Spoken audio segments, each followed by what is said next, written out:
독일 내부 보고서의 첫 문장은 외교적 수사가 아니라 산업 패권이 이미 한국으로 이동했다는 사실을 내부적으로 기록한 구조적 인정이다. 독일은 한국을 적으로 돌려서는 안 된다. 라는 표현은 감정적 경고가 아닌 수년간 축적된 생산 데이터, 계약 이행 기간, 전장, 운영 통계, 가격 비교 자료를 종합한 결과다. 여기서 말하는 적은 군사적 충돌 대상이 아니라 유럽, 방산 생태계의 지배 구조를 무너뜨릴 수 있는 산업 경쟁자를 의미한다. 독일은 처음으로 한국을 성장 국가가 아닌 체계적 위협으로 규정했다. 핵심은 생산 구조다. 레오파르트 2의 연간 생산량은 15에서 20대를 넘기지 못한다. 이 수치는 기술적 완성도와 무관하다. 조립 라인 확장성, 하청 부품 공급 속도, 숙련 인력, 규모, 예산 승인 절차가 모두 평시 최적화 체계에 묶여 있다. 전시 급증 수요를 흡수할 구조가 아니다. 반면 한국은 K2, K9, FA50을 연간 수십에서 수백 대 단위로 공급 가능한 체계를 유지한다. 이는 단순 증산 능력이 아니라 전시 전환 체질이다. 독일 보고서가 인정한 것은 기술 격차가 아니라 산업 구조 격차다. 가격 구조에서도 균열이 드러난다. 한국산 무기는 성능 대비 가격이 독일 제품보다 25에서 40% 저렴하다. 이 격차는 덤핑이 아니라 통합 산업 기반에서 나온다. 철강, 기계, 전자, 반도체, 탄약 생산이 국가 단위에서 연결되어 있다.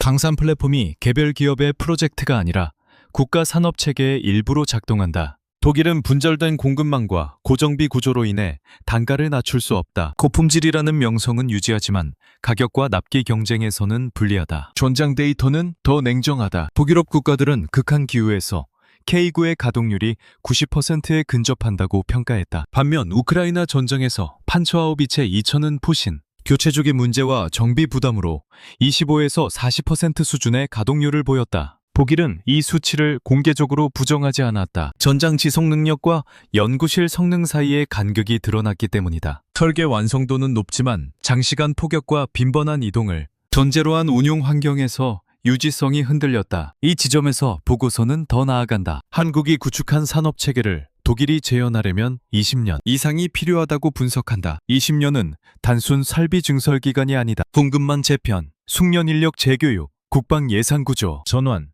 정치적 합의 형성까지 포함한 체질 변화의 시간이다. 유럽은 40년 동안 통시 생산 체계에 머물렀다. 대량 생산과 신속 배치를 전제로 한 구조를 유지하지 않았다. 러시아, 우크라이나 전쟁 이후 수만 발의 포탄 수요가 발생했지만 독일과 프랑스의 탄약 공장은 목표치에 도달하지 못했다. 공백은 외부에서 메워졌다. 그 중심에 한국이 있었다. 라인메탈 최고 경영자가 한국을 경쟁 상대로 두는 순간 우리는 시장의 절반을 잃는다고 언급한 발언도 동일한 맥락이다. 이는 외교적 예의가 아니라 수주 분석 결과다. 유럽 재무장 수요가 북증하는 상황에서 납기와 생산, 물량을 맞추지 못하면 계약은 이동한다. 시장은 기술 홍보가 아니라 공급 능력을 선택한다. 독일 내부에서는 더 비싸고 더 느리며 생산량도 적다는 자기 반성이 공개적으로 등장한. 이는 단순한 자성 발언이 아니라 구조적 위기인식이다. 독일 언론은 한국과의 협력을 생존 문제로 해석했다. 협력은 선택이 아니라 조건이 되고 있다. 경쟁을 지속하면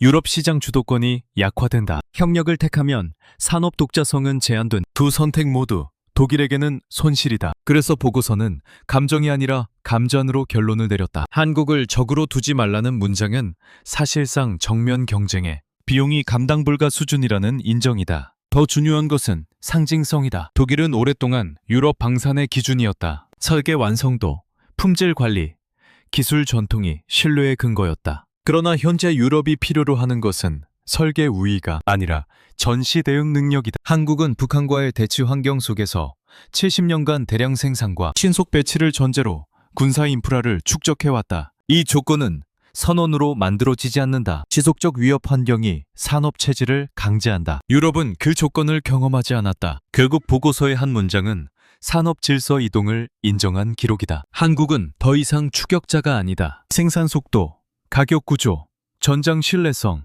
전시 전환, 능력에서 이미 다른 기준을 세우고 있다. 독일이 20년을 필요로 한다고 분석한 그 시간 동안 유럽 시장은 어떤 기준을 중심으로 재편될지, 그리고 독일이 협력과 경쟁 사이에서 어느 선까지 후퇴할 수 있을지라는 구조적 긴장이 남는다. 연간 15대에서 20대. 이 숫자는 독일 방산의 기술력이 아니라 산업 구조 한계를 드러내는 지표다. 레오파르트 2의 생산량은 오랫동안 유럽의 상징이었지만 러시아 우크라이나 전쟁 이후 그 상징성은 현실 앞에서 무너졌다. 전쟁은 품질보다 속도를 요구한다. 설계 완성도보다 공급 물량을 요구한다. 독일이 유지해온 평시 최적화 체계는 단기간 수요 폭증을 흡수하지 못했다. 반면 한국은 K2, K9, FA50을 연간 수십에서 수백 대 단위로 공급 가능한 체계를 유지하고 있다. 이 차이는 단순 증산 능력이 아니다. 조선, 기계, 철강,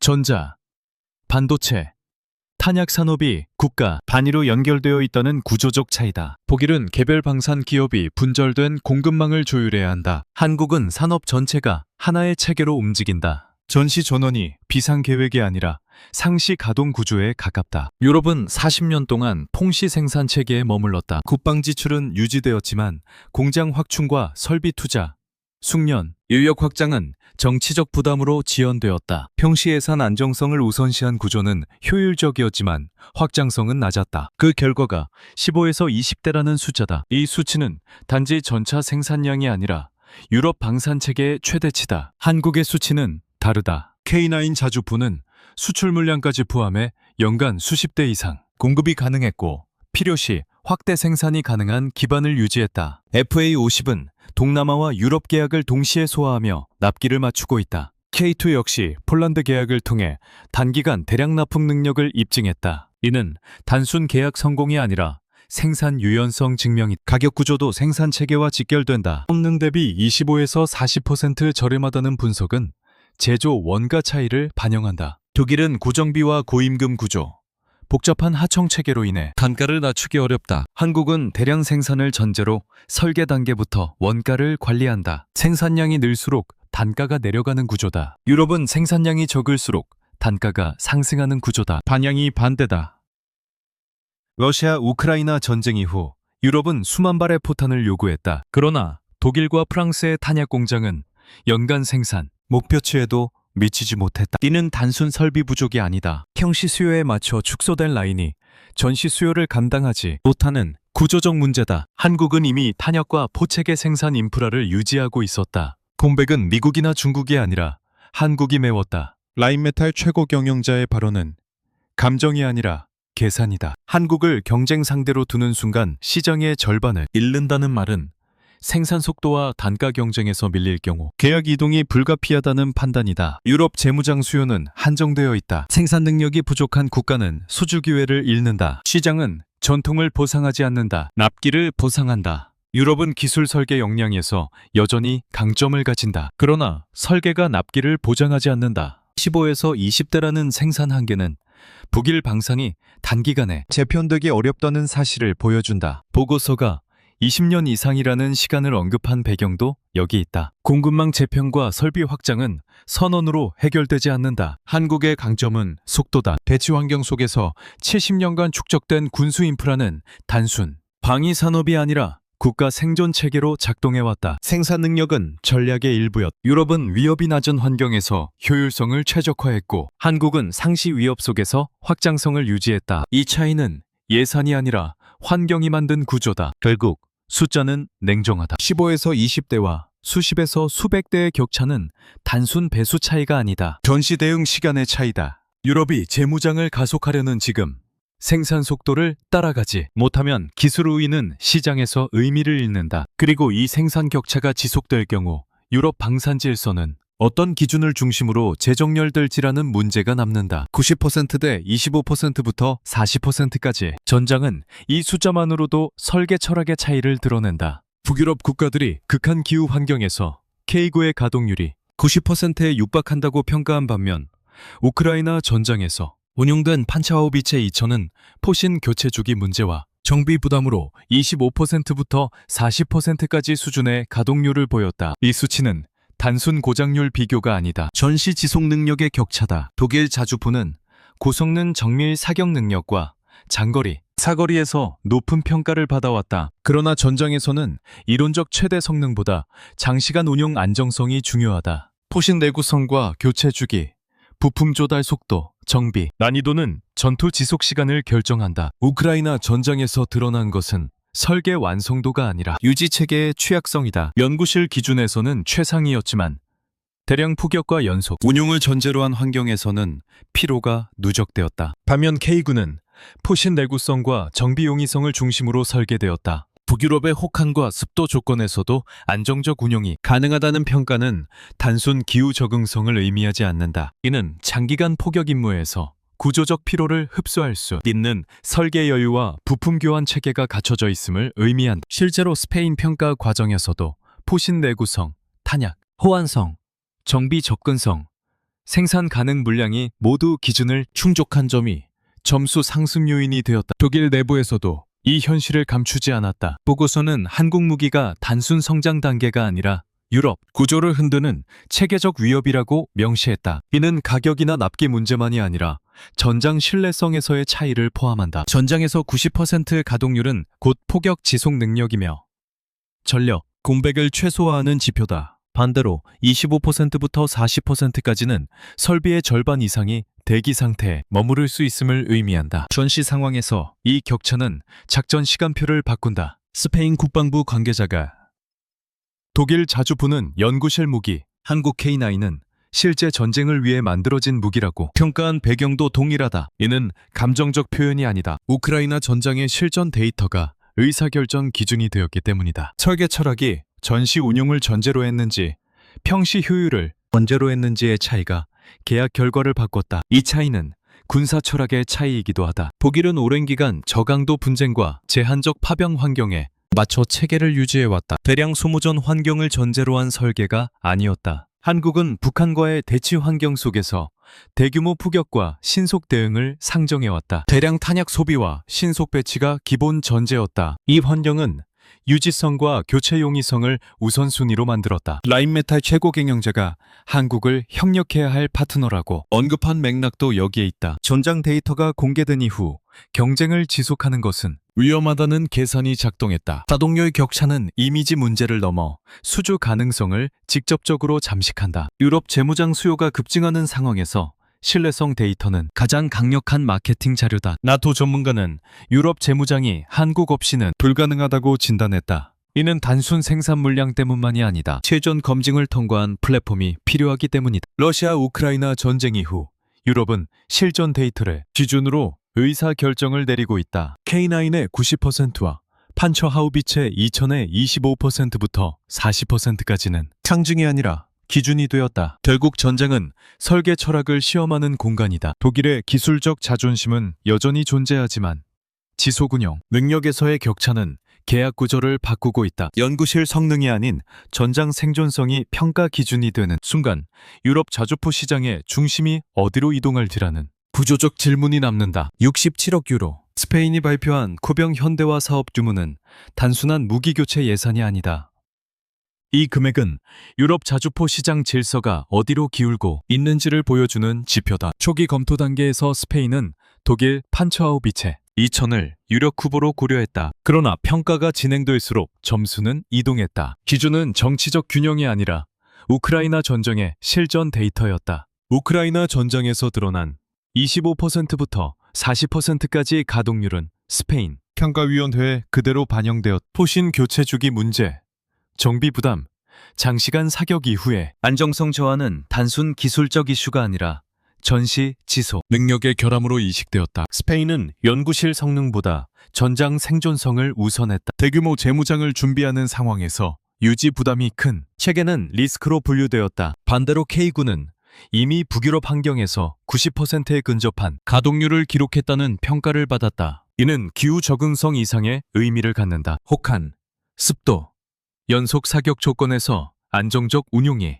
가능하다는 검증은 전시 조건을 상정한 설계 철학의 결과다. 포신 내구성, 정비 접근성, 탄약 호환성, 플랫폼, 확장성, 그리고 무엇보다 생산 가능 물량이 스페인의 조건을 충족했다. 스페인은 단순히 성능 비교를 한 것이 아닌 납기와 공급 속도까지 계산했다. 유럽은 러시아 우크라이나 전쟁 이후 수만 발의 포탄과 대량의 자주포 전력을 필요로 한다. 독일의 연변 생산 한계가 15에서 20대라는 사실은 스페인에게 명확한 신호였다. 원료 공백을 빠르게 메울 수 있는 체계가 필요했다. 한국은 수십 대 이상 공급이 가능한 기반을 이미 증명했다. 스페인 국방부 관계자가 독일 자주포는 연구실 무기, 한국 K9은 실제 전쟁을 위해 만들어진 무기라고 평가한 것은 감정이 아니다. 전시 상황에서 요구되는 것은 설계 완성도가 아니라 지속 운용 능력이다. 전쟁은 짧은 테스트가 아니라 장기 소모전이다. 정비 시간이 길어질수록 작전 시간표는 흔들린다. K9은 이 조건을 통과했다. 이 계약의 상징성은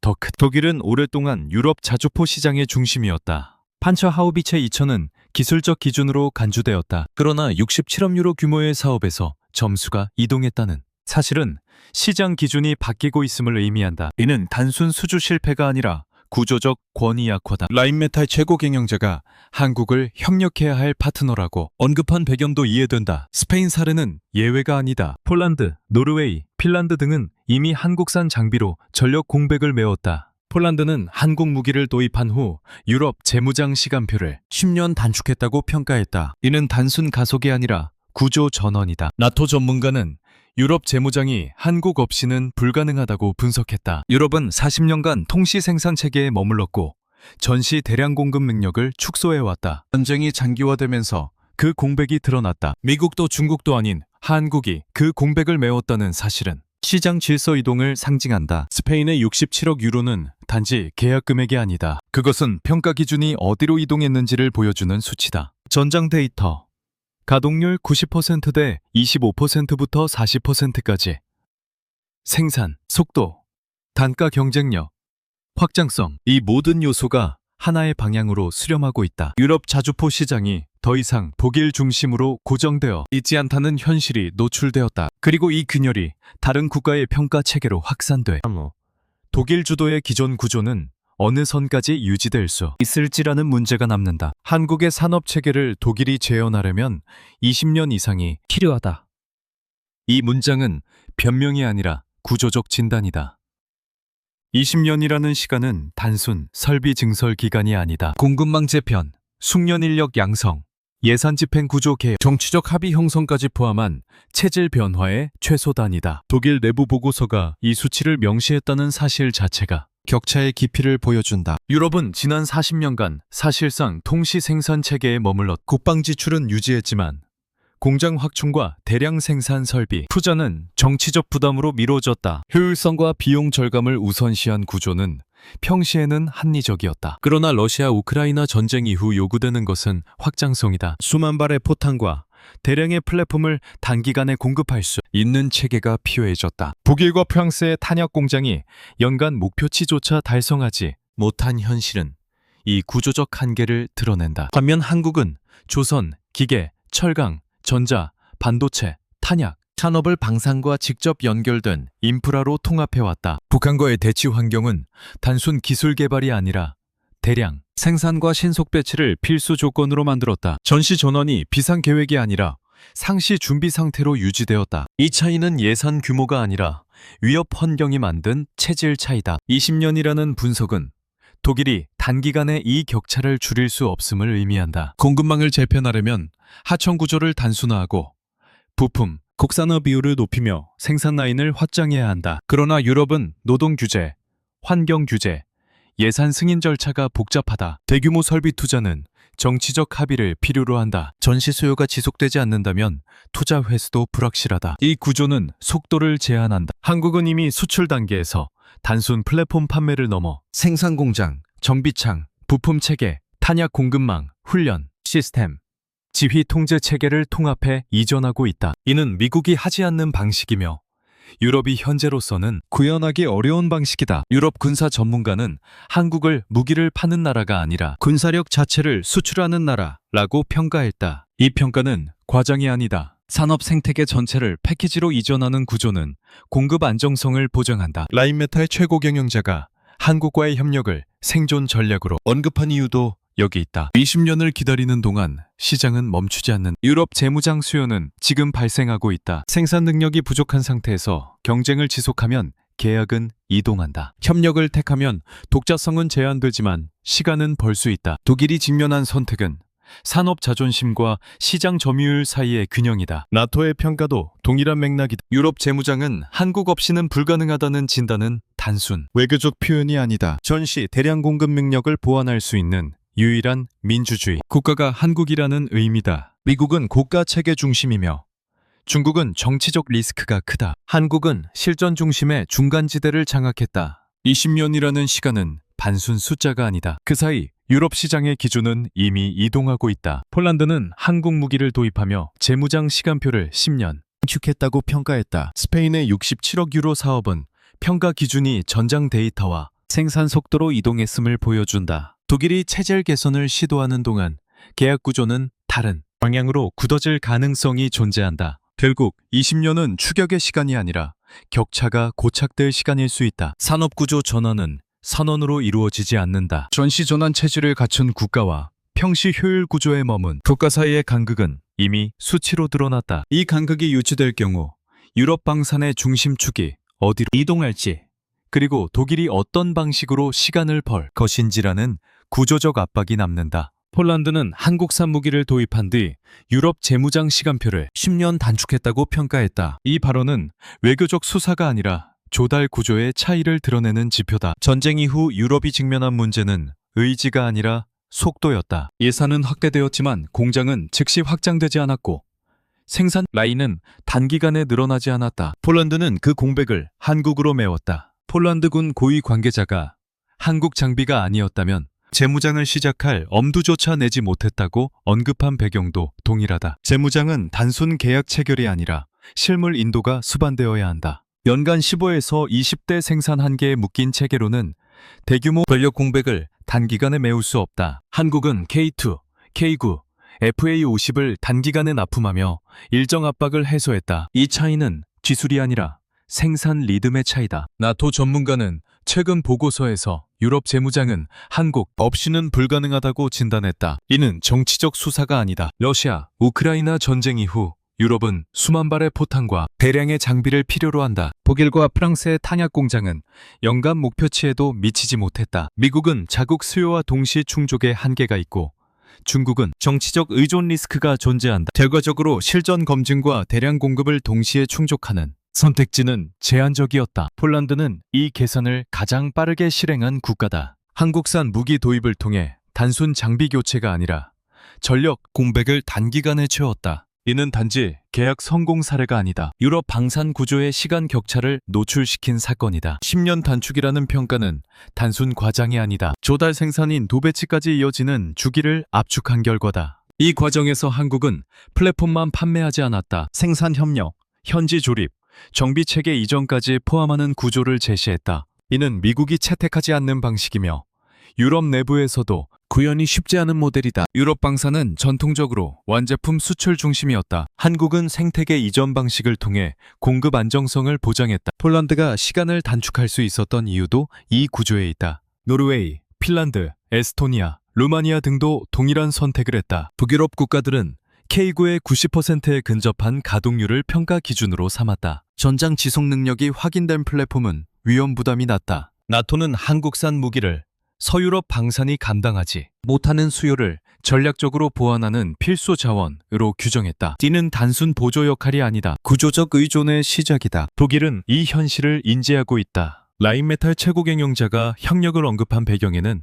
유럽 내 계약 이동 가능성이 자리한다. 전쟁을 지속하면 시장 점유율이 줄어들 수 있고 협력을 택하면 독자성은 제한된다. 폴란드 사례는 그 선택의 비용을 수치로 보여준다. 유럽은 오랫동안 자율적 방산 체계를 유지해왔다. 그러나 전쟁 이후 생산 속도와 공급 안정성이 우선순위가 되었다. 한국은 70년간 대치 환경 속에서 대량 생산과 신속 배치를 체질화했다. 나토의 판단은 감정이 아니라 계산이다. 생산 능력과 전장 검증을 동시에 충족하는 국가가 제한된 상황에서 유럽 재무장의 중심이 어디로 기울 것인지란 부조적 질문이 점점 선명해지고 있다. 아시아 공군 질서는 이미 조용히 이동하고 있다. KF-21은 단순한 신형 전투기가 아니다. 4.5세대에서 5세대로 전환 가능한 플랫폼을 자체 개발, 주민 사례라는 점에서 구조적 의미를 갖는 미국이나 러시아 체계를 직수입하는 방식이 아니라 단계적 업그레이드를 전제로 설계된 독자 플랫폼이라는 점이 핵심이다. 이는 기술 자립의 선언이 아니라 공급 주권 확보 전략이다. KF-21이 주목받는 이유는 완전한 5세대가 아니라는 점이 아니다. 오히려 4.5세대 기반에서 5세대 기능을 단계적으로 통합할 수 있는 확장성에 있다. 다수 아시아 국가는 F-35와 같은 국가 체계를 대량 도입하기 어렵다. 동시에 러시아 체계는 제재와 유지 리스크를 안고 있다. 중국산 전투기는 정치적 의존 문제를 동반한다. 이 사이에서 KF-21은 비용, 기술 이전, 장기 운영, 가능성을 결합한 중간지대를 형성한다. FA-50의 확산은 이미 현실이다. 동남아 지역에서 FA-50은 사실상의 지역 표준으로 자리 잡고 있다. 필리핀, 인도네시아, 말레이시아 등과의 계약 및 협상, 단순 경공벽기 판매가 아니다. 유지 비용이 낮고 훈련 실전 전환이 용이하며 운용 난이도가 상대적으로 낮다는 점이 강점으로 작용한다. 이는 초기 전력 구축 단계에 있는 국가들에게 결정적 요소다. 유럽에서도 FA-50은 틈새를 공략했다. 고가 전투기를 대량 도입하기 어려운 국가들에게 FA-50은 예산 효율성과 즉시 전력화를 동시에 제공한다. 생산 속도와 납기 준수 능력 역시 신뢰 요인이다. 연간 수십 대 단위 공급이 가능한 체계는 계약 이행 리스크를 낮춘다. 이는 15에서 20대 생산 한계를 가진 유럽 플랫폼과 대비된다. 아시아 공군력 생태계는 오랫동안 미국, 러시아 중심으로 양분되어 왔다. 그러나 러시아 체계는 전쟁 이후 신뢰도와 유지 문제에서 흔들리고 있다. 미국 체계는 고가 구조와 엄격한 통제 조건이 따른다. 한국은 실전 중심 설계와 상대적으로 낮은 운영 비용을 결합했다. 중간지대를 장악했다는 평가는 과장이 아니다. 중동에서도 변화는 감지된다. UAE의 미사일 체계, 사우디의 자주포 전력 확대, 카타르의 지상 전력 도입은 공통적으로 유지 비용과 수명, 주기 비용을 중시한. 중동 군사 전문가는 한국산 무기가 가격이 낮을 뿐 아니라 유지비까지 낮아 장기 운영에 최적화되어 있다고 평가했다. 이는 초기 구매가 아니라 장기 비용 계산에서 경쟁력이 있다는 의미다. 한국은 단순 플랫폼 판매에 머물지 않는 생산 공장, 정비창, 부품 공급망, 훈련 시스템을 포함한 통합 패키지를 제시한다. 이는 미국이 채택하지 않는 모델이며 중국은 정치적 조건을 부과한다. 한국은 산업 생태계 이전을 통해 의존을 완화시키는 방식으로 접근한다. 이 점이 아시아와 중동에서 신뢰로 이어지고 있다. KF-21과 FA-50의 확산은 단지 수출 증가가 아니다. 이는 공군력 형성 기준의 이동이다. 설대 주권, 생산 속도, 유지 비용, 기술 이전 범위가 새로운 평가축이 되었다. 미국식 고가 체계와 중국식 저가 체계 사이에서 한국은 실전 중심의 균형 모델을 제시한다. 이 흐름이 지속될 경우 아시아 공군력 생태계는 미국 1급 구조에서 다급 구조로 이동할 가능성이 있다. KF-21이 완전 전력화 단계에 진입하고 FA-50의 지역, 표준화가 굳어질 경우 전투기 시장의 의사결정 기준은 어디를 중심으로 재편될지라는 구조적 질문이 남는다. 한국은 무기를 수출하는 나라가 아니다. 군사력을 수출하는 구조를 완성한 국가. 이 차이를 이해하지 못하면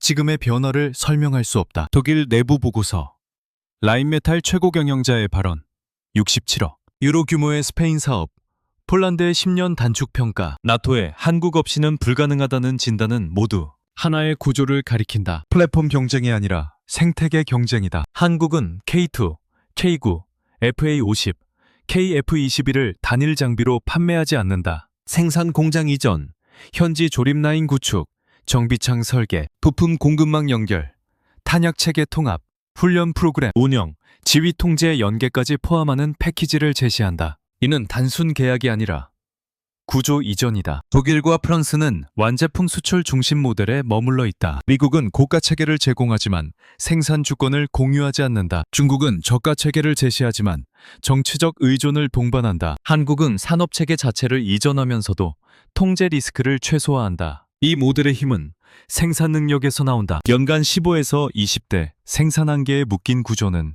생태계 이전을 감당하기 어렵다. 반면 한국은 수십에서 수백 대 단위 공급 체계를 유지한다. 생산 속도가 확보되면 기술 이전과 현지화도 가능해진다. 전시 전환 체질을 갖춘 구조만이 이 모델을 유지할 수 있다. 독일 보고서가 20년 이상 필요하다고 분석한 이유는 단순 설비 문제가 아니라 이 생태계 통합 능력 때문이다. 전장 데이터 역시 이 구조를 뒷받침한다. K9의 90% 가동률은 단순 성능 지표가 아니라 유지, 체계 안정성의 증명이다. 판처하우비체 2000의 25%부터 40%까지 가동률은 연구실, 성능과 전시 지속 능력 사이의 간극을 드러냈다. 스페인은 이 데이터를 기준으로 결정을 내렸다. 폴란드는 생산 속도를 기준으로를 선택했다. 나토는 공급 안정성을 기준으로 평가했다. 기준이 이동했다. 아시아와 중동에서도 동일한 패턴이 반복된다. FA50은 동남아에서 사실상의 표준이 되었고 KF21은 4.5세대에서 5세대로 전환 가능 플랫폼으로 주목받고 있다. UAE, 사우디, 카타르 등은 유지 비용과 수명 주기, 비용을 개선 기준으로 삼았다. 한국산 무기는 초기 구매가 아니라 장기 운영 구조에서 경쟁력을 확보했다. 미국식 고가 체계와 중국식 저가 체계 사이에서 실전, 중심의 중간지대를 장악했다는 평가는 구조적 현실이다. 유럽 주요 언론 역시 이를 단순 산업 뉴스로 다루지 않았다. 독일 슈피겔은 한국을 유럽이 감당하지 못한 전쟁 대비 능력을 제공하는 중심국으로 해석했다. 프랑스 피가로는 한국 무기를 유럽의 시간을 벌어주는 전략 자산으로 평가했다. 영국 파이낸셜 타임스는 유럽이 재무장 경쟁에서 뒤처진 사이 한국이 글로벌 공급망을 장악했다고 분석했다. 언론의 시각은 감정이 아니라 공급 구조 변화를 반영한다. 한국은 70년간 상시 위협 환경 속에서 군사 인프라를 누적적으로 축적해왔다. 대량 생산과 신속 배치는 선택이 아니라 생존 조건이었다. 이 체질은 선언으로 만들어지지 않는다. 유럽은 40년간 통시 생산 체계에 머물렀다. 전쟁 이후에야 확장성을 논의하기 시작했다. 격차는 예산이 아니라 시간에서 발생했다. 결국 지금의 변화는 산업 성공이 아니라 질서 이동이다. 한국은 더 이상 추격자가 아니다. 생산력, 가격 구조, 전장 신뢰성, 생태계 이전 능력을 결합한 제3의 축으로 자리 잡았다. 미국식 고가 독점 구조와 중국식 저가 의존 구조 사이에서 새로운 기준을 세웠다. 문제는 이 구조가 고착될 경우 유럽과 기존 강대국들이 어느 수준까지 전략적 주도권을 유지할 수 있을지라는 점이다.